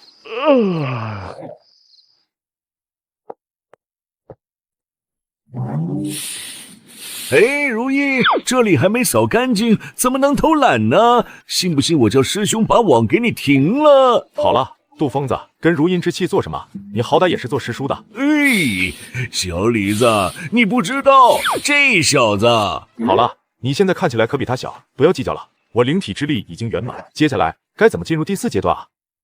满了，真的满了，这么快？你等等，我再看看。我说老头，这书你看了没有1000，也该有800遍了吧？怎么每次问你都要再看一下？你不懂，这书极难，也就前面几页是我们这的文字，后面的全是实文，需要逐个字来破解才行。实文是什么？就是指一种未知的文字，通常代表王者世界的文字，也是道家的一种说法。这本成仙法到底是从哪里来的？你师父当年没告诉过你们师兄弟吗？捡的，师父说是他有一次去外面做法事，在一条山沟里捡到的。合着一本捡到的书，这家伙却当做宝贝。最神奇的是，竟让我让修炼来了。好了，小李子，按照书里所说，接下来你就该汇聚灵体，成就神通了。只有成就了神通，灵体才能滋养肉身，让肉身复活，踏入第4阶段。而且在这之前，你还得斩断肉身的念才行。汇聚神通，斩断肉身念，你能不能说清楚一点？这我猜测应该是让你领悟灵体，领悟出神通来。至于念嘛，或许是让肉身的牵绊驱除。我说杜老头，杜大爷，合着你全是靠猜测的啊？请起，师傅让你好生做功课，你偏偏不听，现在连这点事都说不清楚。汇聚灵体，成就神通，应该是让你升华灵体，升华后灵体神通自生。这里的神通应该不是什么术法，而是丹。丹？人体的丹吗？差不多是这样。太玄记名录有云：神通念达，于腹中成丹，是为金丹。这成仙法修炼的鬼仙一道，把灵体汇聚成魂丹，肉身之念就是你的血脉亲人。神仙不能挂念凡尘世俗的种种。师兄，你怎么知道这成仙法是修鬼仙的？我们清虚观供奉的是玄妙阴灵轮回大道君，这位道君本就是掌管6道轮回之仙，鬼仙一道就是由他所创。师父当年羽化之时曾经说过，现在世界仙灵不显，那是因为我们这里没了道。这么清楚，你之前偷偷研究过？师兄，你竟然复印了一本成仙法，这才是正本。你没发现这本比你那本厚吗？当年我悄悄留了一手，你偷走的是我亲手誊抄的前半本。师兄，你阴我，你看着老实巴交的，没想到你还这么干。师弟，是我没想到这东西真能练出来，我只是不想看着你出事。正本你也见过，我还以为你偷了誊抄本会发现端倪的，没想到你这么笨。好了，两位，现在是我到底接下来该怎么办的问题。这世界要完了，我要提升自己，这样才能在那边世界保护你们不死在诡异妖魔手里。压缩，我只能想到这一个办法。虽然贫道无法理解李小友的灵体是何物，但一种力量想要更强，只有增无可增的时候，就只能压缩，让体积变小，才能接着增多。清源老道突然讲起现代科学，让我产生了一种割裂感，但仔细想想，说的还挺有道理。自己身体的灵体的确到了增无可增的地步了，那斩念又怎么办呢？李小友，终究是你在修炼，还需要你自己去感悟。不过本观有一本道经，名为《轮回本神经》，是玄妙阴灵轮回大道君的本源法经，你可以看看，或许对你有一些帮助。我说清源道长，你不会是什么隐藏的高人吧？高人，我只是道士做的久了，有一些感悟而已，终究还是一个什么都做不了的老道士，守着这小道观，也不知道什么时候才能解脱。这还是我认识的师兄吗？清源说的鬼仙，这世界没有鬼，人的灵魂在进入黑白世界后没多久就化作黑灰了。但上一次抓住杜疯子魂体的那只黑色大手又是什么？刚刚清源老道所说的这个世界没有道又是什么？我丝毫没有头绪，但还是按照清源所说，先看看能不能压缩自己的灵体之力。可只过了半个小时，我突然降落了下来，情况实在不理想。怎么了？毫无头绪。灵体之力本来就是我的灵魂力量，也可以说是精神力。这东西该用什么来压缩？老头，你说一样物品很厉害，所以随意压缩破坏其他东西。但如果你想把这样东西压缩破坏，又该找什么东西呢？那自然是找一个比那东西还要强大的物品啊！异界大能的神念必定强的没谱，用来压缩自己的灵体正合适不过了。看来还得跑一趟异界才行。你要走？是啊。先解决肉身的牵绊吧。所谓肉身牵绊，不过是自己的心境。按照清源老道所说，就是念头通达而己。别看我父母都已过世，但还有亲戚朋友，所以我想去见一见这世上的亲人，了结所有因果。那你记得，当我寻一个好点的肉身，这小孩身体我实在1秒都不想用了，屁大点的东西用都不能用。老板，炒面怎么卖的？炒面8块，加肉12，给我来一份加100块钱的肉，还有一只不熟的鸡腿。哥，你回来了，好久没见了。收了吧，陪哥哥喝几杯。好，你等一下，我把这几份做完，就跟你去，我请你。记得14岁那年，我们去河边洗澡，我掉进河里，还是你把我捞起来的。你是我哥，我救你不是天经地义的事吗？对了，你现在还在南平上班吗？怎么样了？有女朋友了没有？没做了，和女朋友早就分了。李璐，你离异后很累吧？又要照顾你母亲，又要养女儿。还好，我那炒面摊生意还不错。等过段时间，我还想着盘一家店铺呢。好了，我是你哥哥，虽然不是亲哥哥，但也差不多。你的情况我还能不了解吗？60万，拿去把欠的钱还了，剩下的好好享受享受，不要做什么生意了。这个世界时间都不多了。哥，你哪来这么多钱啊？你不会是去做什么违法的事了吧？放心吧，你哥我现在可不是普通人了，这点钱不算什么。我还想继续酗酒，但此时不知道为什么夜市里突然出现了混乱，尖叫声此起彼伏，还有瘆人的惨叫声。真是无心插柳柳成荫啊！我感叹一句，知道大概又是异界的事。随后灵体之力扩散而出，为了保证李璐的安全，把李璐和那包钱裹住，扔到了夜市外的街上。异界嘛，不过似乎有些不像啊。这黑色的手跟在黑白世界抓杜疯子魂体的巨手一模一样，只不过比上次的小了些。一道道魂体在黑手的抓握下，全都化成黑灰，汇聚在了天空之上，然后冲入了那只巨眼。那天空的巨眼竟然缓缓睁开了。这到底是什么东西？来者不善，既然跑不掉，那我先解决了你。献祭，希望。李青，你醒了。老头，这是哪里？你怎么会在这？不对，你不是杜疯子。我心头一惊，想要用灵体之力，却发现灵体之力没了，身体还变得极其虚弱。但那冒牌货也没有做出下一步动作，而是立刻消失不见。青儿，妈，是你吗？妈，青儿，过来，到妈妈这里来。妈，我好想你啊。乖，妈妈也想你。我多想，你是真的。如果你真的是我母亲，那该多好啊。虽然不知道你到底是谁，还是多谢你让我能够在此见到母亲的面容。说吧，你想要做什么？李青，这就是我，你们人类口中的蓝星，而我是蓝星的意志，世界之灵。世界之灵，一颗星球也会诞生灵智吗？我有些惊讶，但也没感觉到多奇怪，因为自从踏上了这条路，见到离谱的事物太多了。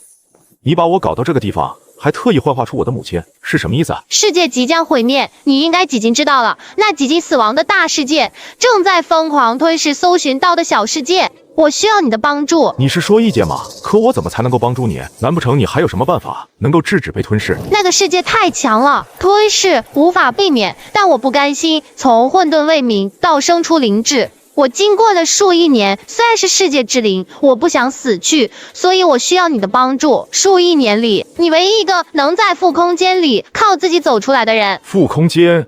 你说的是黑白世界吧？我可不是唯一一个。我那朋友杜疯子，你应该知道，刚刚你还幻化出了他的模样了。不，他不同，他是靠着你的力量才挣脱负空间的束缚的。李青，时间不多了。我需要你的帮助，在推事完成的那一刻，帮我转移，拖出蓝星，让我成为真正的生命。这是最后也是最好的机会。我为什么要帮你？刚刚你似乎十分想念你的母亲，负空间里没有被我吞噬的魂体都在敌人之中，而你刚刚看到的，那是你母亲真正的魂体。不知道什么原因，它并未消失。只要你愿意帮助我，我可以把那母亲的魂体还给你。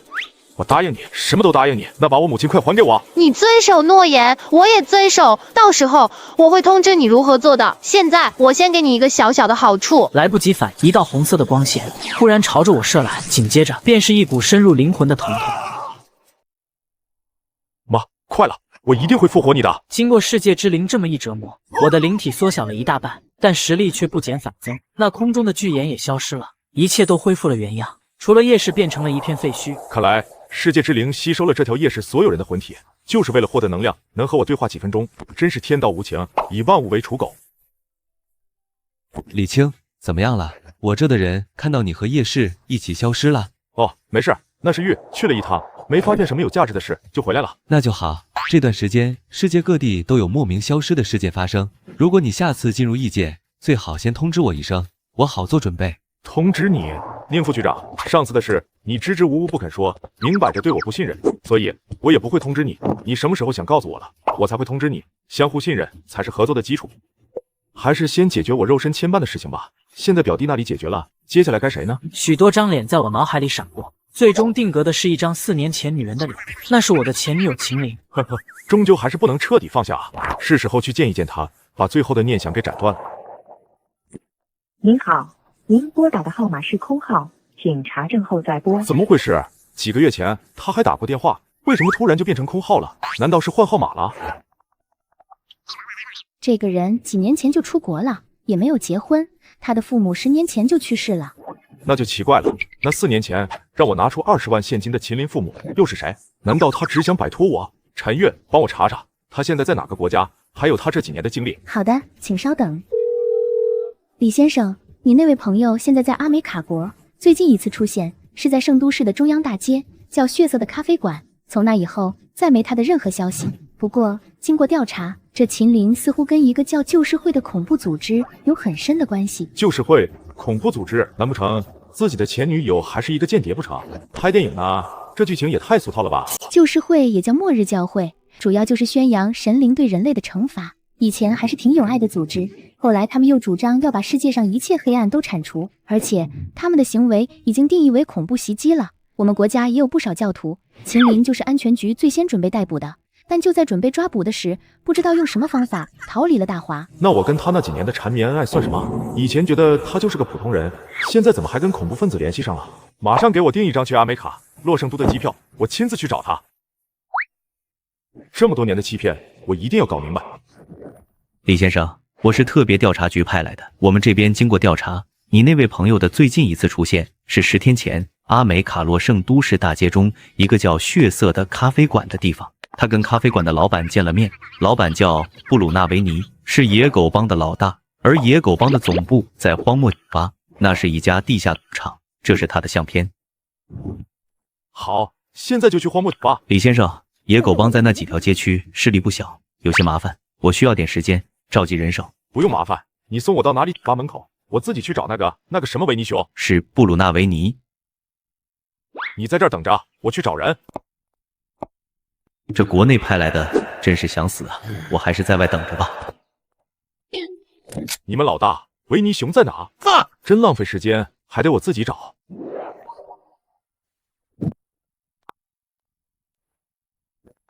这维尼熊竟然不会说我们大华的语言，你来帮着翻译一下。李先生，他是见过秦林，不过看起来秦林已经改名字了，现在叫凯瑟琳。上次见秦林，是因为秦林找他购买一批军火，而且还是东区的老大麦克雷介绍的。麦克雷，他在哪？真麻烦，带路吧。你们谁是麦克雷啊？你是谁？我是谁没关系，我想问问救世会到底在哪里？还有那个叫秦林的女人，找死！呵呵，我真得控制你了。持续的几分钟威压，麦克雷还是不肯开口。我抬头观察起客厅，看见墙壁挂着把中国古剑，当即操控灵体之力，剑尖直指麦克雷的裆部。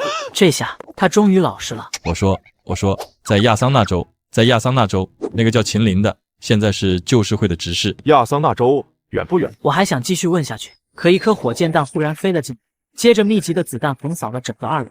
我赶忙飞出去，正想教育一下这群向我攻击的人，却看到地面那一队士兵中有一个我无比熟悉的身影。看来不用去什么亚桑那州了。秦林，给你打电话，为什么是空号？李青，怎么会是你？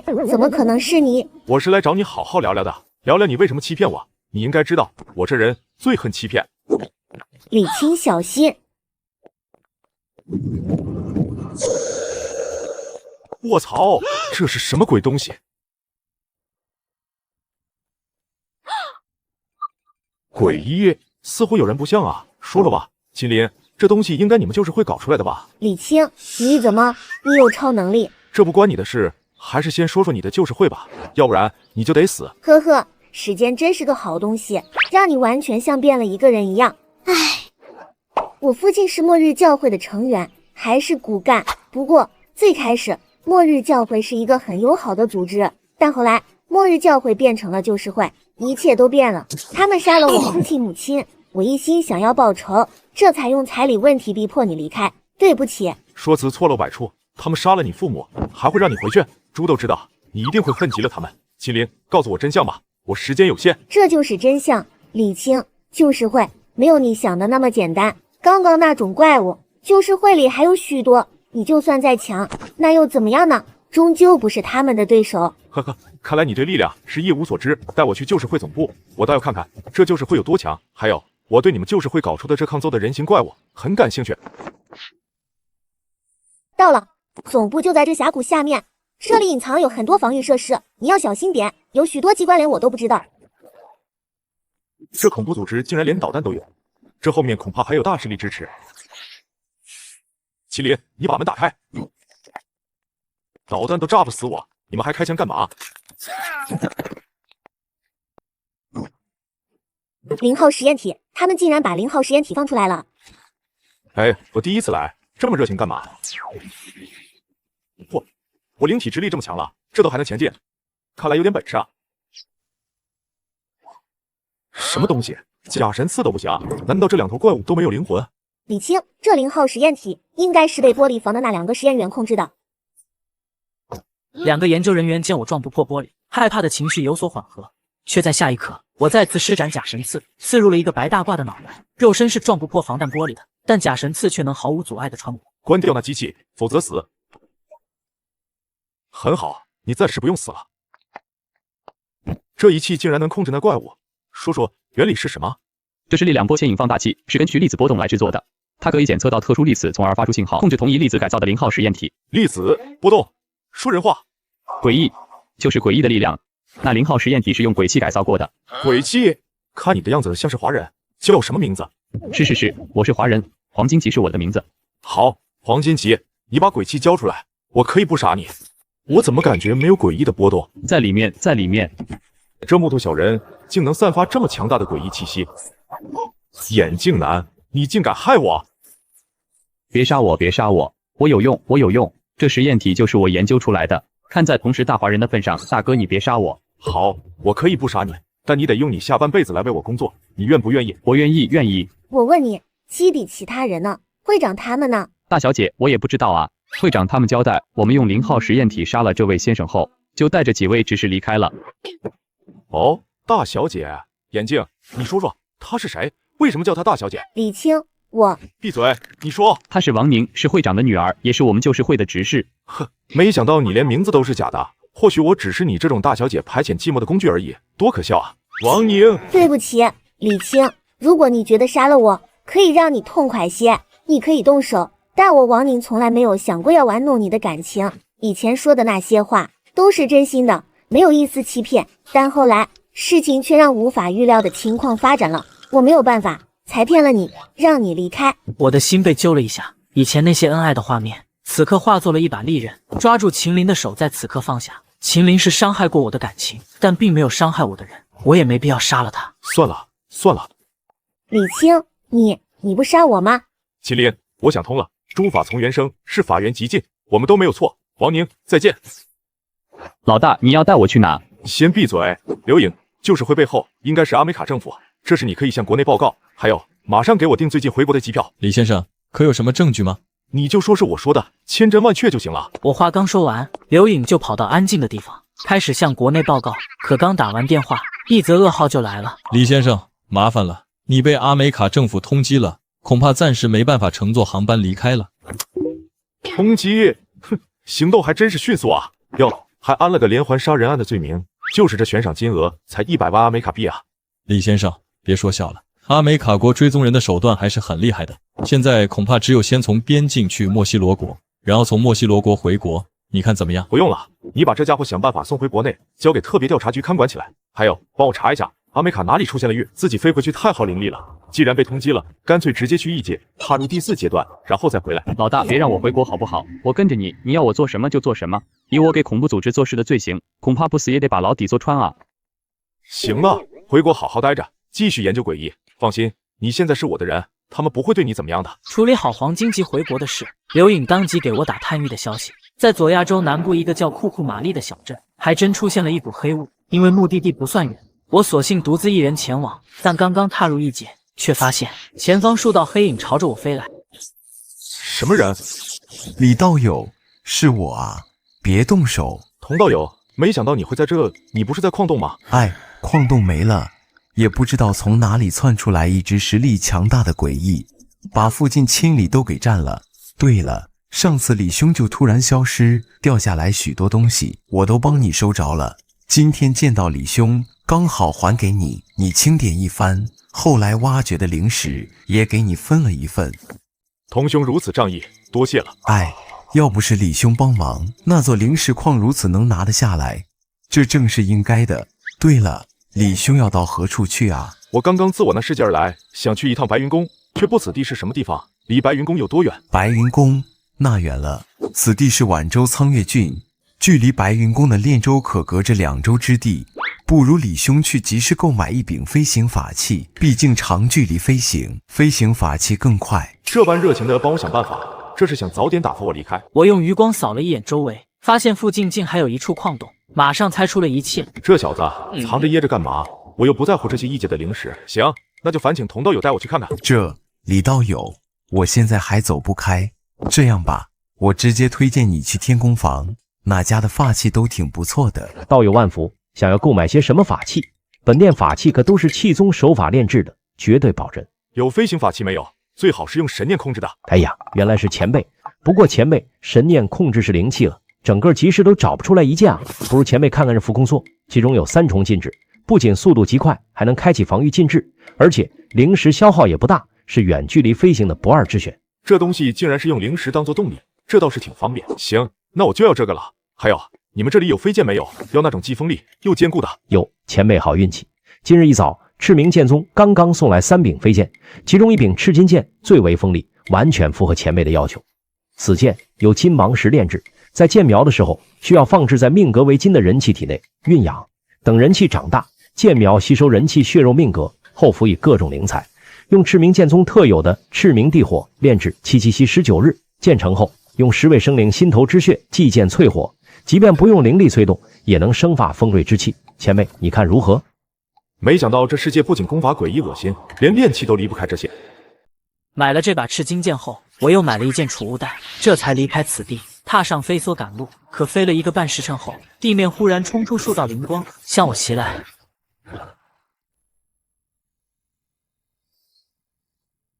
神念，这是被埋伏了。而且对方还是高阶修士，甚至还不止1人。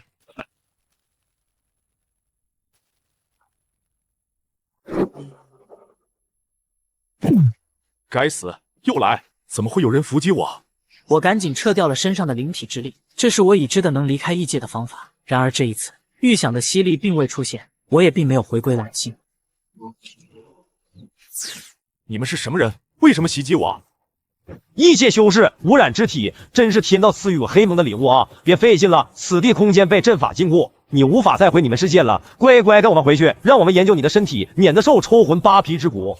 完蛋，看来是太过招摇了，这是被黑蒙盯上了。这个世界所有人都被诡异灵气侵染，唯独自己没事，被盯上恐怕是早晚的事了。呵呵，想抓你爷爷我？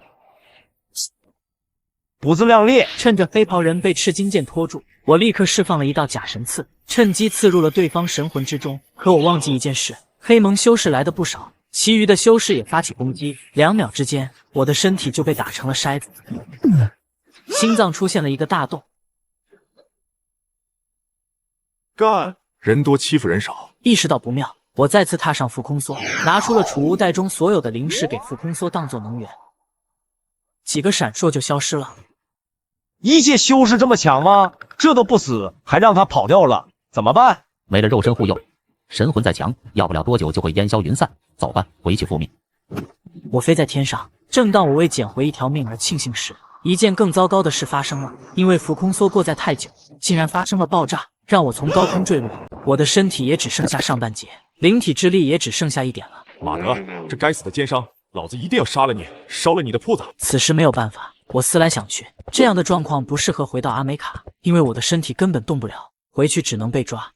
算了，等着灵体之力恢复吧。希望别有什么野兽妖魔。杰克，快看，这有具尸体。玛丽，别管闲事了，咱们走吧。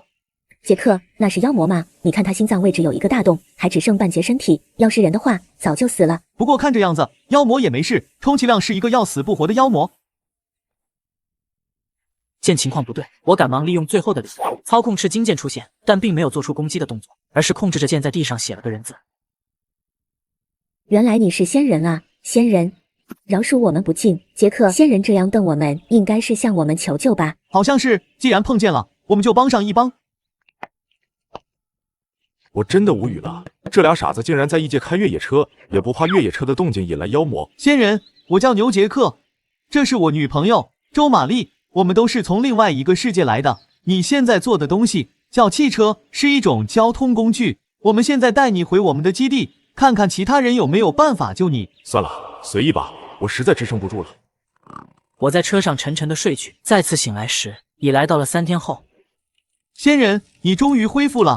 仙人，这3天都是我照顾你的，多谢。我这3天这么卖力，仙人能不能传授我们一些功法？仙人？哪里来的仙人？我跟你们一样，都是蓝星来的，而且也是大华人，要不然怎么可能会写大华的字？你们的猪脑子也不想一想。周玛丽表情从惊喜瞬间变成愤怒，当即就要发飙，被牛杰克给拦住了。这位先生，你既然是蓝星人，怎么会伤成这样子？而且心脏还破了个大洞。